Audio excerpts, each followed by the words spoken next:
You get a process whereby, in general, remarkably large areas of land are granted to specific individuals, which are then sub-infudated and granted to their followers, usually in the form of knights' fees, though even from a very early date you're getting variation in terms of the quantity of land being given to different individuals. A process which is made easier through a fairly rapid shift to a form of tax of scutage, a form of tax which is taken in lieu of military service. And all of this process is, of course, based on documentary records. The core of our understanding of the process of divvying up of land is based on documentary resources. In the case of Leinster in particular, we're incredibly lucky in that we have the work of St John Brooks, who, in a remarkable work carried out in advance of kind of computer databases, managed to plot sort of more or less knight's fee by knight's fee settlement across the lordship of Leinster, producing an extraordinary map of a vision of what settlement was actually like.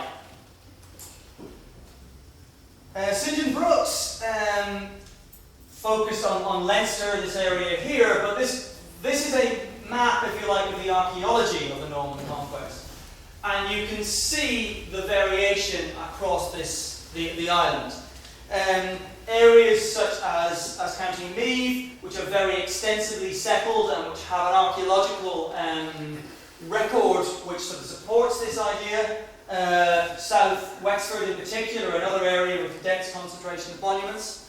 Other areas which are taken by the Normans, such as Connaught, but which have a much less extensive archaeological record, presumably linked into much less extensive, a much shallower type of settlement.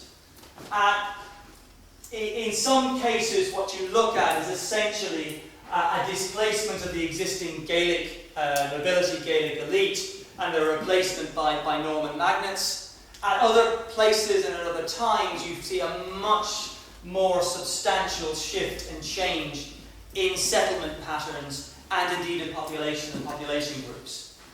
But as Liz and Adele were pointing out in the question session, it's a very, very variable process.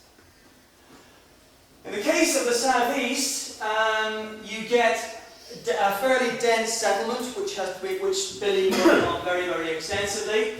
And this map from the Atlas of the Irish Rural Landscape is a summary of his work, showing the various kinds of monuments which you would associate with settlements. Various types of earthworks, stone castles, towns, villages, a whole process of settlement and a whole process of changing the landscape.